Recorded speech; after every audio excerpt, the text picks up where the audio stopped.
नमस्ते। हमारे साप्ताहिक कार्यक्रम प्रोफेसर अभय दुबे साहब के साथ बातचीत में आपका स्वागत है। प्रोफेसर साहब, इस बार एक ऐसा विषय है, वो अभी देखने में तो आम आदमी को लग रहा है कि इससे क्या मतलब है लेकिन मेरे हिसाब से इस देश की जो जो हमारा भारत जैसा हम देखते हैं, उसका जो सबसे स्ट्रांग पॉइंट है इसका संविधान।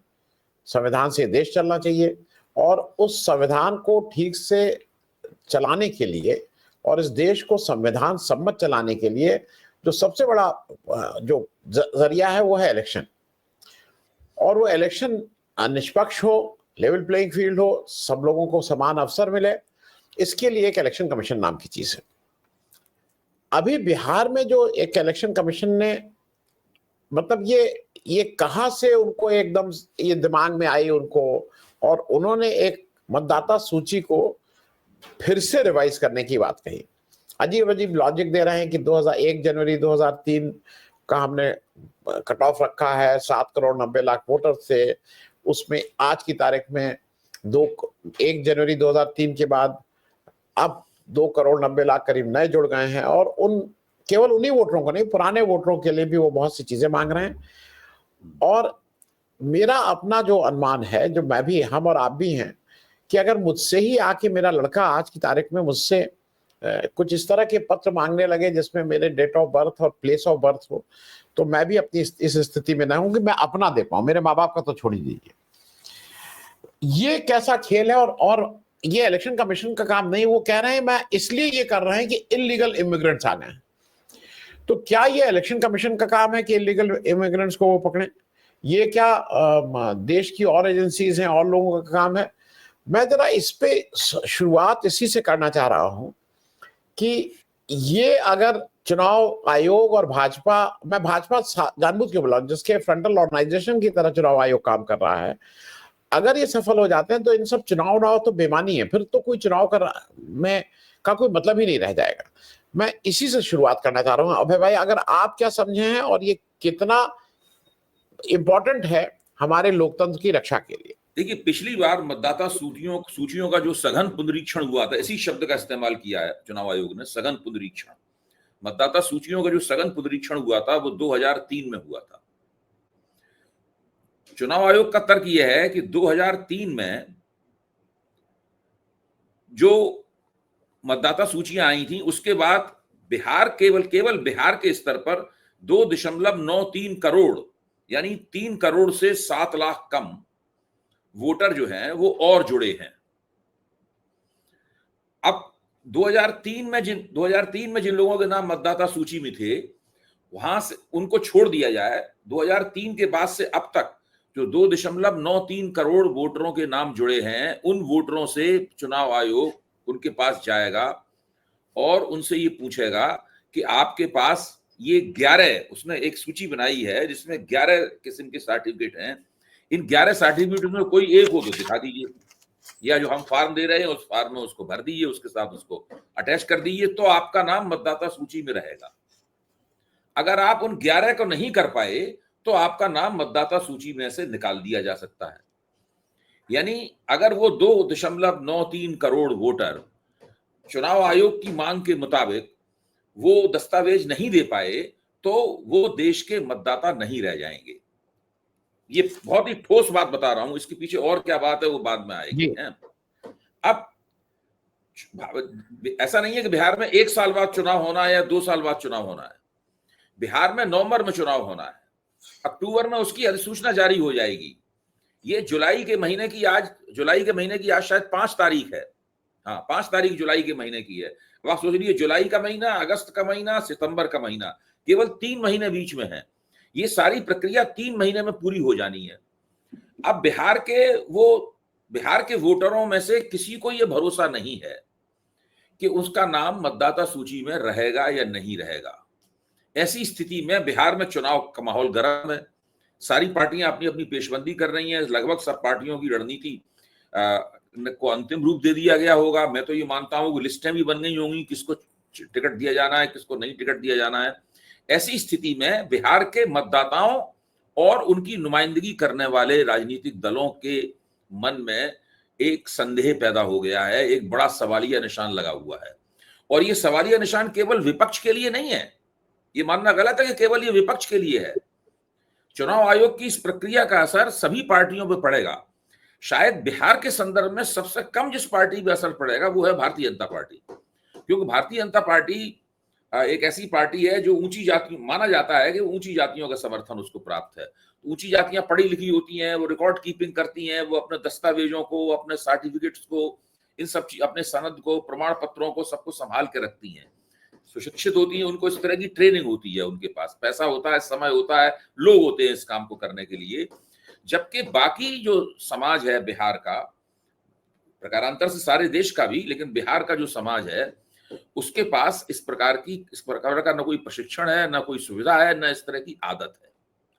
अच्छा, न अभी तक चुनाव आयोग ने कभी पिछले विगत इतिहास में अपनी नागरिकता प्रमाणित करने की जिम्मेदारी मतदाताओं पर डाली है। आज तक मतदाता दावा करता था कि वो देश का नागरिक है, चुनाव आयोग उस दावे को मान लेता था। ये स्थिति थी। अच्छा, अब आप देखिए, जैसे कि मान लीजिए मैं एक वीजा के लिए फॉर्म भरता हूं, उसमें एक कॉलम होता है, उस कॉलम में लिखा होता है कि आपका सिटीजनशिप कार्ड कौन सा है। तो मेरी निगाह में मेरा सिटीजनशिप कार्ड जो है वो आधार कार्ड है। आधार है। इसी सरकार ने पिछले 10 साल से लगातार इस देश में बच्चे बच्चे तक उसका आधार कार्ड पहुंचाने का काम किया है। उसके ऊपर एक बहस थी, मैं उस बहस में नहीं जाना चाहता, लेकिन अब इस वक्त देश में सबसे ज्यादा लोगों के पास अगर अपनी नागरिकता प्रमाणित करने का कोई कार्ड है तो वो आधार कार्ड है। दिलचस्प बात यह है कि चुनाव आयोग के इन 11 जो प्रमाण पत्र, चुनाव 11 में से कोई एक प्रमाण पत्र चुनाव आयोग ने मांगा है, उसमें आधार कार्ड शामिल नहीं है। विदेशों की सारी सरकारें मांगती हैं कि भाई आपके पास आधार कार्ड है, वो ये तो इसका मतलब है आप इस देश के नागरिक हैं। लेकिन नागरिकता प्रमाणित करने के लिए चुनाव आयोग उस आधार कार्ड को मान्यता नहीं देता। क्यों नहीं मान्यता देता, इसका भी एक कारण मेरी समझ में आया है। वो ये कहता है कि कुछ विदेशी गैर कानूनी आप्रवासी हैं जो भारत में गैर कानूनी रूप से घुस आए हैं, और चुनाव आयोग को शायद ये शक है कि उन्होंने भी किसी तरह से आधार कार्ड की जुगाड़ कर ली होगी। तो अब उनको कैसे, अब जिस विदेशी, तथाकथित विदेशी गैर कानूनी आप्रवासी ने आधार कार्ड की जुगाड़ कर ली है, उसको आप भारत की नागरिकता के अधिकार से कैसे वंचित करेंगे? वो तो सारी सुविधाएं प्राप्त कर रहा है। अच्छा, पहली बात ये जो घपला है, इस घपले को समझने की जरूरत है, चुनाव आयोग ऐसा क्यों कर रहा है। दूसरा, चुनाव आयोग का दावा यह है कि बहुत बड़े पैमाने पर माइग्रेशन हो रहा है देश में, इंटरनल माइग्रेशन हो रहा है। एक राज्य से दूसरे राज्य में लोग जा रहे हैं, दूसरे राज्य से किसी राज्य में आ रहे हैं, इसलिए मतदाता सूचियों का सघन पुनरीक्षण आवश्यक है। इस तर्क से मैं भी इस तर्क से सहमत हूं। प्रश्न इस बात का है कि सघन पुनरीक्षण के लिए कसौटियां आप कौन सी तय कर रहे हैं। दूसरा तर्क इस बात का है कि आप मौजूदा मतदाता सूचियों का सघन पुनरीक्षण कर रहे हैं या मौजूदा मतदाता सूचियों को बगल में रख देते हैं अंतिम रूप से, यानी कूड़ेदान में फेंक देते हैं, और एक नई मतदाता सूची बनाने की योजना पर काम कर रहे हैं। मेरा मानना है कि यह सघन पुनरीक्षण एक छल है। ये जो नोमेनक्लेचर है, ये जो हेडिंग दिया गया है, ये एक छल है। ये एक पूरी नई मतदाता सूची बनाने की योजना पर काम कर रहे हैं और बिहार उसका पायलट प्रोजेक्ट है। दुर्भाग्य की बात है कि आपने एक ऐसे प्रांत को पायलट प्रोजेक्ट के तौर पर चुना है जहां पे 3 महीने बाद चुनाव होने हैं। आपको चाहिए था कि ऐसी जगह पायलट प्रोजेक्ट बनाते जहां चुनाव में कम से कम 1-1.5 साल की देरी होती। 2003 में भी जो सघन पुनरीक्षण हुआ था उसमें भी 1.25 साल दूर था चुनाव, तब हुआ था, उसमें बीच में काफी समय था। इसमें तो जिस मतदाता का नाम निकल गया उसके पास समय ही नहीं होगा अपना नाम, मान लो गलती से भी नाम निकल गया तो समय ही नहीं होगा उस नाम को दोबारा जुड़वाने का। अब मैं उन 11 सर्टिफिकेट्स के बारे में बात करता हूं। एक सर्टिफिकेट है any identity card, pension payment order issued by regular employee, pensioner of any central government, state government और PSU। ये पहला है। अब आप दूसरा देखिए, any identity card certificate document issued in India by government, local authorities, banks, post office, LIC, PSU prior to 1 July 1987। फिर birth certificate issued by the competent authority, ये तीसरा है। चौथा पासपोर्ट है। पांचवा है matriculation educational certificate issued by the recognised board and universities. छठवां है permanent residence certificate issued by competent state authority. सातवां है फॉरेस्ट राइट सर्टिफिकेट। 8वां है ओबीसी, एससी, एसटी और एनी कास्ट सर्टिफिकेट। 9वां है national register of citizen, NRC. 10वां है family register prepared by state local authorities. 11वां है any land house allotment certificate by government. इसके अंदर आधार कार्ड, पैन कार्ड, यानी अगर आप इनकम टैक्स देते हैं और आपके पास पैन है तो वो भी इसके अंदर शामिल नहीं है, आधार भी इसके अंदर शामिल नहीं है, ड्राइविंग लाइसेंस भी इसके अंदर शामिल नहीं है। अच्छा, अब आप उन आंकड़ों के ऊपर गौर कीजिए जिन आंकड़ों से हम सब लोग वाकिफ हैं, लेकिन हम लोगों को मौका नहीं मिलता है उन आंकड़ों को लोगों के सामने पेश करने का। वो आंकड़े ये हैं कि बिहार जैसी जगह पर कितने लोग ऐसे हैं, मान लो केवल एससी, एसटी और ओबीसी को आप ले लीजिए, कि इन समुदायों में कमजोर जातियां हैं, इनमें शिक्षा का स्तर कम है, कितने लोग ऐसे हैं जिनके पास कास्ट सर्टिफिकेट है? 15 से 25% लोग ही ऐसे हैं जिनके पास कास्ट सर्टिफिकेट है, जाति सूचक प्रमाण पत्र है। तो एक ऐसे समाज में, ऐसे समुदायों में आप ये कवायद चला रहे हैं और आप इस प्रकार के सर्टिफिकेट लोगों से मांग रहे हैं जो सर्टिफिकेट उनके पास आसानी से, सुविधा से उपलब्ध नहीं है। अब सवाल ये, इसका परिणाम क्या निकलेगा? इसीलिए इसका परिणाम चूंकि बहुत ही खराब निकलने वाला है, चुनाव आयोग का दायित्व है कि चुनाव को कैसे सर्वसमावेशी बनाया जाए, अधिकतम लोग वोटिंग का राइट प्राप्त करें, वोटिंग का अधिकार प्राप्त करें और अपना वोट ठीक से डाल पाएं। ये है। अभी तक क्या होता था कि अगर आपके पास मतदाता पहचान पत्र नहीं है, तब भी आप जाते थे मतदान केंद्र में और अपने साथ कुछ ले जाते थे।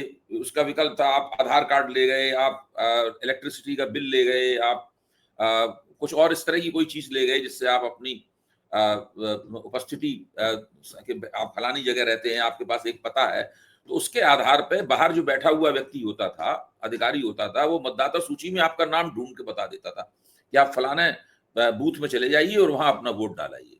ये रहा आपका क्रमांक। अब स्थिति बदल गई है पूरी की पूरी तरीके से। अब आपके पास जो विकल्प दिए गए हैं, ये विकल्प बड़े मुश्किल विकल्प है। सारे आदिवासियों के पास फॉरेस्ट राइट सर्टिफिकेट नहीं मिलेगा आपको, सारी ओबीसी और दलित जातियों के पास आपको जाति सूचक प्रमाण पत्र नहीं प्राप्त होंगे। अच्छा, इसमें अगर आप पढ़े लिखे नहीं है तो फिर आपके पास कहां से आएगा मैट्रिकुलेशन का सर्टिफिकेट? भारत में 100% लिटरेसी तो है नहीं भारत में। केरल को अगर आप छोड़ दीजिए तो भारत के किसी भी प्रांत में 100% लिटरेसी नहीं है। इसका मतलब बहुतेरे बालिग ऐसे होंगे जिनके पास ये मैट्रिकुलेशन के सर्टिफिकेट नहीं होंगे। जो एनआरसी है वो सारे देश में सभी जगहों पे लागू नहीं हुआ है, एनआरसी के सर्टिफिकेट भी आपके पास नहीं होंगे। तो बहुत समस्या है इस पूरे प्रपंच में। इसीलिए जो एनडीए के घटक दल हैं, उन घटक दलों में भी बहुत बेचैनियां हैं। ठीक है, चिराग पासवान ने इसका समर्थन कर दिया, लेकिन मैं ये मानता हूं कि चिराग पासवान भी सोच रहे होंगे कि इसमें हमारे वोटर कट जाएंगे, वोटरों के नाम कट सकते हैं। जो जनता दल यूनाइटेड है वो भी मान रहा होगा कि हमारे वोटरों के नाम इसमें कट सकते हैं, और राष्ट्रीय जनता दल के मुसलमानों के नाम, दलितों के नाम, ओबीसी के नाम, इन सब लोगों के नाम कटने का पूरा इसमें अंदेशा है। सबसे बड़ी बात यह है कि यह काम घोड़े पर सवार होकर किया जा रहा है, युद्ध स्तर पर किया जा रहा है। समय नहीं है, जो विंडो है इस काम को पूरा करने की वो बहुत ही छोटी विंडो है। आपको याद होगा जब बिहार में जाति का सर्वे इसी सरकार ने नीतीश कुमार के नेतृत्व में हुआ था, उसमें कितना समय लगा था? मेरा मानना है शायद 9, 10, 11 महीने लगे थे उसके अंदर, जबकि उसमें किसी चीज, केवल सवाल पूछा जाना था, किसी से कुछ भी आप प्रमाणित नहीं करना था। इसमें क्या है कि आपका जो बूथ लेवल का ऑफिसर होगा, बीएलओ होगा, वो हर घर में एक फॉर्म लेके जाएगा, फिर उस घर वाले को टाइम देगा उस फॉर्म को भरने का, फिर उस फॉर्म को वापस लेने के लिए जाएगा, फिर वो तस्दीक करेगा कि इसमें जो तथ्य भरे हुए हैं वो तथ्य सही हैं कि नहीं। जब एक बार से तस्दीक हो जाएगी, फिर उसको खुद वो कंप्यूटर से चुनाव आयोग की वेबसाइट पे डेटा क्लीन करेगा उसके अंदर, तब कहीं जाके ये प्रक्रिया पूरी होगी। जबकि जो जातिगत सर्वेक्षण था उसमें ये सब काम नहीं करने थे कुछ भी, उसमें कंप्यूटर कीइंग का काम किसी और एजेंसी को करना था, उन व्यक्तियों को नहीं करना था। तो मैं ये कह रहा हूं कि चुनाव आयोग ने ये जो पूरी कवायद करने का बीड़ा उठाया है, इसके पीछे जो इरादे हैं वो अगर हम उनको साजिश न माने तो भी ये इरादे ऐसे नहीं हैं जिनका समर्थन किया जा सके और जिनसे हमदर्दी जताई जा सके। एक तो ये हम इसको अगर साजिश मान लें तो बात दूसरी हो जाती है, लेकिन अच्छा, दूसरे चुनाव आयोग इतना बड़ा कदम बिना सरकार से पूछे उठा नहीं सकता। केवल आप स्वायत्त हैं और संविधान की संवैधानिक संस्था है, केवल इस आधार पर तो आपको मनमाने निर्णय लेने की छूट नहीं मिल जाती। जी, सरकार से बातचीत करके, सरकार से पूरी तरह राय मशवरा करके ही ये कदम उठाया गया होगा। और ये कदम केवल जी, बिहार के लिए नहीं है, बिहार में तो पायलट प्रोजेक्ट चल रहा है, ये सारे देश में ये कदम उठाया जाएगा। जी, तो जी, सारे देश में ये समस्या सामने आएगी। ये केवल बिहार में तो जो वोटर खतरे में है वो वोटर 2.93 है। जी, सारे देश में और भी करोड़ों करोड़ों लोग वोटर खतरे में है। जी हाँ। जी। अब भाई मैं बस इसमें एक चीज जोड़ दूं, क्योंकि ये बिहार के 40 एमपी और अगली बार टारगेट है 42 एमपी वाला बंगाल, 39 एमपी वाला तमिलनाडु, क्योंकि वो तुरंत इसके बाद इलेक्शन होने जा रहे हैं। और केरल और असम में तो इनकी सरकार है, लेकिन बाकी ये 3 राज्य जो इनके हाथ में नहीं है और जहां एड़ी चोटी का जोर लगाए हैं, ये भी उसकी जद में है। ये मेरे हिसाब से ये वेल थॉट आउट, हम उसको साजिश की जगह हम प्लानिंग की बात कर रहे हैं, जो हमारे चाणक्य हैं वो प्लानिंग करके कर रहे हैं। मैं एक चीज लेकिन अभी भाई इसके अलावा, इससे अलग एक पूछ रहा हूं, क्योंकि समय कम रहता है। राहुल गांधी ने आज फिर कहा, क्योंकि ये क्या है कि ट्रंप जी एक ट्रेड डील कर रहे हैं, वो 9 जुलाई उन्होंने उसकी तारीख मुकर्रर कर दी है कि उससे पहले हो जाना है। भारत की तरफ से ये दिखाया जा रहा है कि हम बड़ा उसमें सख्त कदम लिए हैं। पीयूष गोयल साहब कह रहे हैं कि नो नेगोशिएशन, नॉन नेगोशिएबल, हम तो बिल्कुल चले आए हैं, कोई तारीख से क्या मुकम्मल है। राहुल गांधी ने यह स्टेटमेंट दिया है कि आई अगेन से कि Modi ji very meekly will bow down to Trump, ये उन्होंने कहा। मैं इस बात को इसलिए कह रहा हूं, एक 2 सवाल मैं एक साथ आपसे पूछ ले रहा हूं। राहुल गांधी को आज आप पब्लिक डिस्कोर्स में जाइए तो बीजेपी ने एक काम किया है कि जो बीजेपी के मतलब जो बीजेपी में नहीं बोलूंगा, जो आरएसएस विचारधारा को ऑफिशियली नहीं कहते हैं कि मैं उस विचारधारा को सब्सक्राइब करता हूं, वो भी आपके व्यक्तिगत बातचीत में कहते हैं अरे यार, तो क्या राहुल गांधी बन जाएंगे देश के प्राइम मिनिस्टर? मतलब मोदी जी बन सकते हैं, राहुल गांधी बन जाएंगे, ये मतलब अगर राहुल गांधी और मोदी जी का 1-on-1 कंपैरिजन हो जाए, एज जिस बात को वो लेके कहते हैं, मैं उनकी पॉलिटिकल बात कर रहा हूं, उनका समझ, पढ़ाई लिखाई, ये सब। राहुल गांधी का ये कहना कि मीकली वो, और इसमें जो इस समय ट्रंप की दादागिरी चल रही है, जिससे भारत को बहुत सी चीजें कॉम्प्रोमाइज होने जा रही हैं, वो चाहे खेती हो, चाहे डेयरी हो, चाहे वो रेयर अर्थ मेटल हो, इस पे एक छोटी टिप्पणी आपकी, टोटल राहुल गांधी भी और अमेरिका के साथ जो अपना ट्रीटी होने जा रही है उस पे भी। देखिए, मोदी जी के प्रशंसक और भारतीय जनता पार्टी के समर्थक जो चाहे कहते रहे राहुल गांधी के बारे में, मैं उसकी चिंता नहीं करता, और मुझे हम लोगों को उसके ऊपर दिमाग भी नहीं खपाना चाहिए, क्योंकि वो तो जिसे कहते नहीं कि वो तो पहले से दुराग्रहग्रस्त है। इस वक्त देश में एक ही व्यक्ति ऐसा है जो कि नरेंद्र मोदी के मुकाबले खड़ा हुआ है, और एक जमाना था राष्ट्रीय मंच पे केवल एक व्यक्ति खड़ा था, उसका नाम था नरेंद्र मोदी। वो वहां से जो चाहे बोलता था। आज राष्ट्रीय मंच पे 2 व्यक्ति खड़े हुए। नरेंद्र मोदी का कद लोकप्रियता के लिहाज से अभी भी ज्यादा है, इसमें कोई शक नहीं। राहुल गांधी का कद उनके मुकाबले छोटा है, लेकिन नरेंद्र मोदी को प्रधानमंत्री बने रहने की जो इनकम, बने रहने का जो फायदा है वो प्राप्त होता है फायदा, क्योंकि लोगों की इमेजिनेशन में, लोगों की कल्पना में प्रधानमंत्री के तौर पर केवल उनका चेहरा है। अभी दूसरे व्यक्ति का चेहरा प्रधानमंत्री के तौर पर नहीं आया है। वो तब आएगा जबकि चुनाव, लोकसभा चुनाव होगा, और चुनाव में लोगों को लगने लगेगा कि भाई दूसरा प्रधानमंत्री भी उभर सकता है।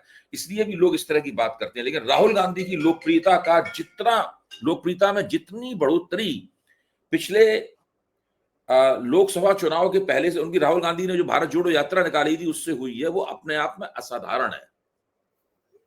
वो असाधारण बढ़ोतरी है। इसलिए जो लोग राहुल गांधी का तिरस्कार करते हैं और उनके दावे पर गंभीरतापूर्वक विचार करने के लिए तैयार नहीं है, वो या तो पूर्वाग्रहग्रस्त हैं या राजनीतिक नासमझी के शिकार हैं। अच्छा, अब आप देखिए राहुल गांधी बोलते क्या हैं। अगर आप देखें तो पिछले तकरीबन 1 वर्ष में राहुल गांधी ने जो बातें कही हैं, वो बातें कमोबेश सही होती हुई दिखाई पड़ रही हैं। अगर आप निष्पक्ष रूप से, ईमानदारी से विचार करें, अपने पूर्वग्रह को एक तरफ थोड़ी देर के लिए आप स्थगित कर दें, राहुल गांधी की शक्ल सूरत कैसी है, वो किसके बेटे हैं, क्या है, ये सब बातें छोड़ दीजिए। वो तो खैर उनका एक इतिहास है, और उस इतिहास को हम, नरेंद्र मोदी का भी फिर एक इतिहास निकल आएगा, सबका एक इतिहास होता है, उसकी बात नहीं हम कह रहे। हम उस इतिहास की, मेरा कहना है कि उन्होंने भारत जोड़ो यात्रा के बाद से जो वक्तव्य दिए हैं उनकी सूची बना ली जाए, और नरेंद्र मोदी ने जो इस दौरान जो वक्तव्य दिए हैं उनकी एक सूची बना ली जाए। अपने आप में स्पष्ट हो जाएगा कि किसको कौन देश की राजनीति के बारे में क्या समझ रखता है और किसकी समझ जो है वो सही साबित हो जा रही है। एक कवायद की जा सकती है, आप किसी यंग रिसर्चर को लगाइए कि भारत जोड़ो यात्रा के बाद राहुल गांधी ने जितने भी वक्तव्य दिए हैं, चाहे वो जज्बाती वक्तव्य हो, चाहे वो तथ्यात्मक वक्तव्य हो, एम्पिरिकल स्टेटमेंट हो, या जो राजनीति में थोड़ा लफाजी की जाती है, लफाजी जोड़े हुए वक्तव्य हो, सब लोग करते हैं, वो सब उनकी एक सूची बना ली जाए। ऐसे 40-50 वक्तव्य राहुल गांधी के मिल जाएंगे जिन्होंने संसद के अंदर और संसद के बाहर दिए, और नरेंद्र मोदी ने क्या कहा है उनकी सूची बना ली जाए, और दोनों की तुलना कर ली जाए आपस में। आईने की तरह साफ हो जाएगा कि इस वक्त देश की समस्याओं की नब्ज के ऊपर किसकी उंगलियां रखी हुई हैं। राहुल गांधी की उंगलियां रखी हुई हैं कि नरेंद्र मोदी की उंगलियां रखी हुई हैं। तुरंत स्पष्ट। कौन जीत रहा है कौन हार रहा है चुनाव में, उसकी बात नहीं कर रहा हूं। ये तो चुनाव आगे, जो चुनाव हो चुके उनको छोड़ दी, आगे आने वाला 2029 में तय होगा कौन जीतेगा हारेगा। लेकिन भारत देश की नब्ज पर किसकी उंगलियां हैं? मेरा मानना है देश की नब्ज पर इस वक्त राहुल गांधी की उंगलियां हैं। राहुल गांधी के कद में बढ़ोतरी हुई है, उनकी पार्टी के कद में बढ़ोतरी हुई है, उनके वोट बढ़े हैं, उनकी संख्या बढ़ी है। उल्टे नरेंद्र मोदी की जो छवि पहले थी वो घटी है, नरेंद्र मोदी की लोकप्रियता का ग्राफ भी गिरा है। ये नहीं कह रहा हूं राहुल गांधी नहीं चला गया है, लेकिन पहले के मुकाबले गिरा है। उनकी सीटें कम हुई हैं, उनकी वोट कम हुए हैं, उनके व्यक्तिगत रूप से बनारस में वोट कम हुए हैं। तो इस वक्त जो राजनीतिक प्रतियोगिता है, उस राजनीतिक प्रतियोगिता में राहुल गांधी नरेंद्र मोदी से अगर आगे नहीं है तो नरेंद्र मोदी से पीछे भी नहीं है, और बहुत तेजी के साथ वो भरपाई कर रहे हैं उस दौर की जब वो नरेंद्र मोदी से काफी पीछे थे। इसलिए ये सब बातें कहने की बात ध्यान नहीं देना चाहिए। दूसरे, ऑपरेशन सिंदूर को आप लीजिए। ऑपरेशन सिंदूर से तो एक ऐसा नजारा निकल कर आ रहा है अब, जो हम सब लोगों को, सारे देश को चौंकाने के लिए काफी है। मैं ये मानता हूं कि दो अलग अलग किस्म के नैरेटिव निकल के आ रहे हैं। एक नैरेटिव सरकार का बनाया हुआ है, उसमें आपको नरेंद्र मोदी की आवाज सुनाई देगी, उसमें आपको विदेश मंत्री जयशंकर की आवाज सुनाई देगी, उसमें जो CDS हैं उनकी आवाज सुनाई देगी। इन 3-4 लोगों की आवाज उस नैरेटिव में सुनाई देगी। दूसरा नैरेटिव है जिसके अंदर आपको अभी जो इंडोनेशिया में भारत के डिफेंस अटैची थे, उनकी आवाज, कैप्टन शिव कुमार की आवाज सुनाई देगी। जो हमारे उप थल सेना अध्यक्ष हैं, इन्होंने कल वक्तव्य दिया था, आज सारे अखबारों में वक्तव्य की लीड है, वो आवाज इसमें सुनाई देगी। और ये एक अलग नैरेटिव सरकारी अफसरों द्वारा, और बहुत ही बुद्धिमान जो देश के सबसे बड़े डिफेंस एनालिस्ट हैं, विशेषज्ञ हैं, अजय सिंह, उनकी आवाज आपको सुनाई देगी। इन सब लोगों की आवाज सुनाई। ये दोनों नैरेटिव पैरेलल, समांतर चल रहे हैं। अगर आप इन लोगों के पूरे वक्तव्यों को मिला के पढ़ें तो आपको लगता है कि दरअसल आप कहां खड़े हुए हैं। ये वो असलियतें हैं, वो यथार्थ है, इनका सरकार जिनको छिपाने की लगातार कोशिश कर रही है। और वो एक एक करके जिम्मेदार पदों पर बैठे हुए जो फौजी अधिकारी हैं, वो उन चीजों को उजागर कर रहे हैं, उनके ऊपर से पर्दा उठा रहे हैं। ये बहुत देखिए, जो स्थिति निकल कर आ रही है, ये स्थिति देश के लिए बहुत चिंताजनक है। सवाल ये नहीं है कि हम किसके पक्ष में हैं या खिलाफ हैं। मेरा तो मानना है कि पहली बार मुझे पाकिस्तान के मुकाबले भारत की जो रक्षा स्थिति है, प्रतिरक्षा स्थिति है, वो मुझे कमजोर लग रही है। इसको अंग्रेजी में वल्नरेबल शब्द कहते हैं, दुर्बल, मतलब दुर्बल लग रही है। अब हमारे जो उप सेना अध्यक्ष हैं, वो साफ तौर पर कह रहे हैं कि पाकिस्तान को सारी बातें पहले से पता थी। यही बात पाकिस्तान ने ऑपरेशन सिंदूर के तुरंत बाद उनके एक बंदे ने कही थी, तो हम लोगों ने उसका मजाक उड़ाया था। उसने कहा था कि भारत जो कर रहा है हमें सब पहले से पता है। यहां तक कि DGMO की बातचीत में वो ये तक कि पाकिस्तान कह रहा है कि आपने ये पेशबंदी की, इसको हटा लीजिए आप। तो ये सब लोग हैरत में रह गए भारत की तरफ, इनको ये बात कैसे पता है। यानी उप थल सेना अध्यक्ष का साफ कहना है कि हमारा एयर डिफेंस सिस्टम कमजोर है, उसको मरम्मत की जरूरत है, उसको सुदृढ़ करने की आवश्यकता है। वो साफ तौर पर कह रहा है। वो साफ तौर कह रहा है कि हम जो कुछ करते हैं उनको पहले से उस बात का पता लग जाता है। आप सोचिए, ये बड़े बड़े नाहर जो जिनकी 56 इंच की छाती है और ये कर घुसकर मारते हैं या पता नहीं क्या करते हैं, ये हाथ पे हाथ रख के बैठे हुए हैं। अच्छा, मान लो कुछ कर रहे होंगे तो बताएं तो ना। अगर कुछ कर रहे होते ये, तो फिर भारत के उप सेना अध्यक्ष को ये बयान देने की जरूरत नहीं पड़ती, भारत के डिफेंस अटैची को ये बयान देने की जरूरत नहीं पड़ती अगर ये कुछ कर रहे होते। इसका सीधा भारत के जो वायुसेना अध्यक्ष है उनका दुख देखिए आप क्या है, सार्वजनिक रूप से बयान कर चुके हैं दुख। ये जी लोग केवल जी ड्रामेबाजी में लगे हुए हैं, लफाजी में लगे हुए हैं, कुछ भी नहीं कर रहे हैं ये लोग भाई। जी जी। मैं अभय भाई एक और चीज आपके उसमें लाना चाहता हूं, और इस पे एक चाहता हूं, इस पे देश क्या करे। मतलब हम, मोदी जी अभी घूमने गए हैं, मैं घूमना इसलिए बोल रहा हूं, वो हर जगह जा जाके कुछ कुछ सम्मान बटोर रहे हैं और उसको खूब कस के बीजेपी निकाल रही है। 24 सम्मान, देश में किसी प्रधानमंत्री को इतने सम्मान नहीं मिले। मैं उसमें से ऐसी रेंडमली मैंने देखा और मैंने उसको उजागर भी किया है, मैंने उस पर कार्यक्रम भी किया। मैं आपकी जानकारी के लिए बता दूं और उस पर आपकी एक टिप्पणी लूं। घाना में यहाँ के पीटीआई बीजेपी ने कहा कि घाना के सर्वोच्च नागरिक सम्मान से इनका वो किया गया। घाना जैसा देश, वो इनको सर्वोच्च सम्मान नहीं दिया, उसने 2 नंबर ही दे दिया। सर्वोच्च में वो देता है गोल्ड मेडल, उसने दे दिया सिल्वर मेडल। और सर्वोच्च सम्मान मेरे पास लिखा हुआ, मैं इसको जिम्मेदारी के साथ कह रहा हूं, उनका सर्वोच्च सम्मान है companions of the star of घाना। और इसको अभी तक 14 लोगों को दिए हैं, जिसमें 8 विदेशी हैं। आखिरी वाला उन्होंने जो दिया था विलियम रूटो को दिया था, प्रेसिडेंट ऑफ कीनिया, जहां से अडानी जी भगाए गए थे, ये वो वाला देश है, उनको भी ऑनररी मिला था। नरेंद्र मोदी जी को उन्होंने 2 नंबर का, उनके यहां लिखा हुआ है, मैं अपने मन से नहीं, क्योंकि मैं जब कह रहा हूं तो जिम्मेदारी इसलिए कह रहा हूं, मैं समझता हूं इसके इंप्लीकेशंस। उनको दिया गया officers of the star of Ghana, number 2 पायदान का वो, और इसमें अकेले जो रिसिपेंट अभी तक है वो नरेंद्र मोदी हैं। मैं इस बात को इसलिए उजागर कर रहा हूं क्योंकि ये कोई नरेंद्र मोदी नहीं, 140 करोड़ देश के लोगों का ये सम्मान है, जो मोदी जी खुद कह रहे हैं। हाउ अ कंट्री लाइक घाना, वो ये डिसरिस्पेक्ट कैसे शो कर सकती है कि उनका दूसरा सम्मान हमें दे? या तो हमें इसको वापस करना चाहिए या भूल सुधार उनको करना चाहिए, नंबर 1। और ये केवल यहां नहीं हुआ है, साइप्रस में भी उन्होंने दूसरे नंबर का सम्मान इनको टिका दिया था। और ये इतनी जल्दी में है, इतनी हड़बड़ाहट में है कि कुछ मिले, कैसे मिले, ये मिले, वो मिले। मैं इस पे एक टिप्पणी चाहूंगा क्योंकि ये देश के सम्मान की बात है, इसलिए मैं आपसे एक छोटी टिप्पणी चाहूंगा, क्या करें आप? नरेंद्र मोदी की जिस हड़बड़ी और जल्दी का आप जिक्र कर रहे हैं, वो दरअसल ये है कि नरेंद्र मोदी अपने राजनीतिक कैरियर के ढलान पर हैं, आखिरी दौर में है राजनीतिक कैरियर के, तो उनको लीगेसी की चिंता सता रही है। भाई 2024 में बाल बाल बच गए, वरना चुनाव ही हार जाते, लीगेसी का सब आइडिया ध्वस्त हो जाता।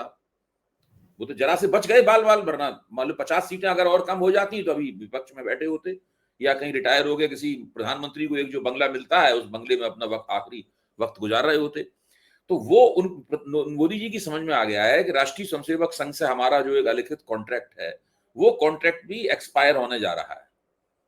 तो किसी तरीके से, ये वो एक ऐसी दवा है इसके ऊपर एक्सपायरी डेट लिखी होती है, और तेजी से नजदीक आ रही हो, दवा इस्तेमाल नहीं हो पा रही, तो दवा को परेशानी, बेचैनी हो रही है।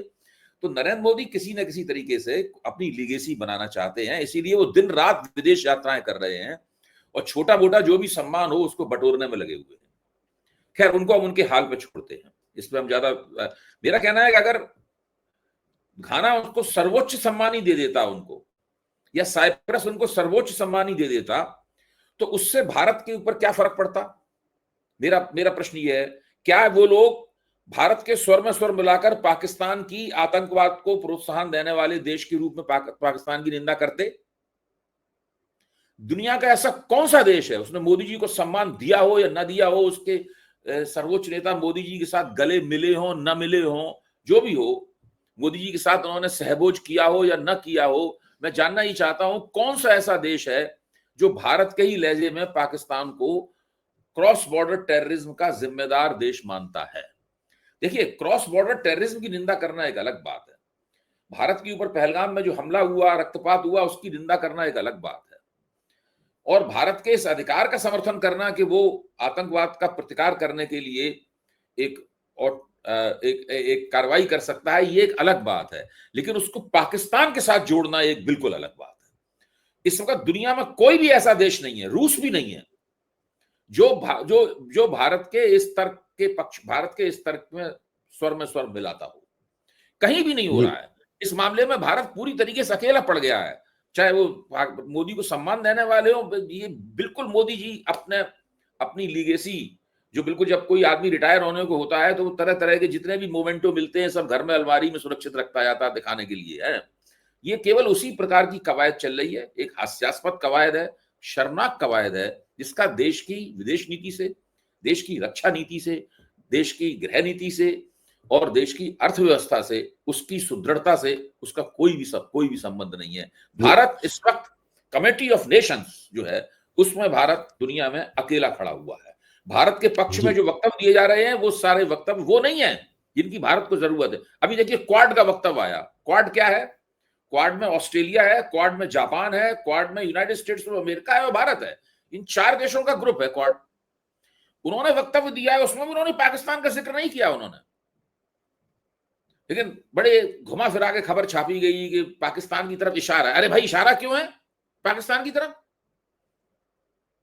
तो ये पूरा जो प्रपंच रचा जा रहा है, मुझे नहीं लगता कि जनता नरेंद्र मोदी और उनकी सरकार से लोकसभा चुनाव जब आएगा तो इस बारे में सवाल नहीं पूछेंगे लोग। ये सवाल सब पूछे जाएंगे ऑपरेशन सिंदूर जो हुआ है उसमें दरअसल आपकी क्या भूमिका रही, आप दुनिया को अपने पक्ष में क्यों नहीं ले पाए। मेरा ये मानना है कि पाकिस्तान हमेशा फौजी दृष्टि से भारत से पिट जाता है, लेकिन वो विदेश नीति के मंच पर हमेशा जब वो कोशिश करता है तो वो अक्सर भारत से आगे भी निकल जाता है। जी, मैं चलते चलते अभय भाई एक और इसलिए कर ले रहा हूं, वो प्रश्न कहीं ना कहीं दस्तावेज के रूप में रहे। अनिल अंबानी जी की कंपनी को, अनिल अंबानी को एसबीआई ने घोषित रूप से फ्रॉड बोला है।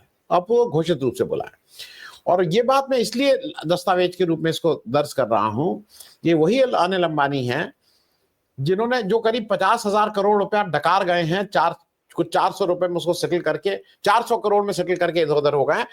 एसबीआई कह रहा है कि फ्रॉड है। मैं सिर्फ दर्ज कर दूं, 2018 में रफाल डील से क्या जब हो रहा था तो अनिल अंबानी जी ने 28 लोगों के खिलाफ मानहानि का मुकदमा किया था।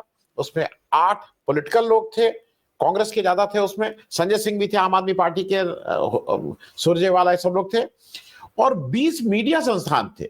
उस 20 मीडिया संस्थान में 16 लोगों का मिला के मेरे पास यहां सामने 80,500 करोड़ का दावा किसी को 5,000 करोड़, 10,000 करोड़, 6,000 करोड़, और ये सब अहमदाबाद से कर रहे थे क्योंकि बाकी देश में कानून यह है कि अगर आप 1,000 करोड़ का करेंगे तो उसका 1% या कुछ जमा करना होता है। अहमदाबाद में 75,000 जमा करिए, 10,000 करिए, चाहे कुछ करिए, मतलब जो जितना लेके भागे थे उससे ज्यादा का ये लोगों के ऊपर मानहानि का मुकदमा ठोक रहे थे। मैं एक छोटी इस पे आप पे, ये क्या देश सुरक्षित है एक ऐसे व्यक्ति के हाथ में जिसने इस देश को 50,000 करोड़ का चूना लगाया, जिसने लंदन में ये बोला कि वो दिवालिया है, अकेला आदमी जिसने चीन को चूना लगा के यहां बैठा हुआ है, चीन के 3 बैंकों को चूना लगा के बैठा है, केस सुप्रीम कोर्ट इंडिया में है कि इससे पैसा वसूले। क्या ऐसे आदमी को जब रफाल की डील गई है तो आप मानते हैं कि देश सुरक्षित हाथों में है? अबे भाई देखिए, अनिल अंबानी का पर्यायवाची शब्द है स्कैंडल। तो ये स्कैंडल और घोटाला और अनिल अंबानी एक दूसरे के पर्यायवाची हैं। दोनों भाइयों में जब धीरू भाई अंबानी का निधन हुआ और उनकी जो विरासत थी दोनों भाइयों के बीच में बटी, तो मुझे याद है उस वक्त हम लोग जब उसको ध्यान से देखते थे कि दोनों भाइयों के बीच में क्या तकरार चल रही है, तब ये इनको कहा जाता था कि दोनों भाइयों में अनिल अंबानी ज्यादा बड़े फाइनेंशियल विजर्ड हैं, इनके बारे में कहा जाता था। और इन्होंने जो टेलीकम्युनिकेशन वाला फर्म अपनी तरफ ले ली थी, इस पर आरकॉम, जिसके ऊपर स्टेट बैंक ने कहा है कि ये फ्रॉड है, तो आरकॉम जो है उसके बारे में कहा जाता था कि इन्होंने ज्यादा चालाकी दिखाई, बड़ी होशियारी दिखाई, ये ले लिया, ये भविष्य का धंधा।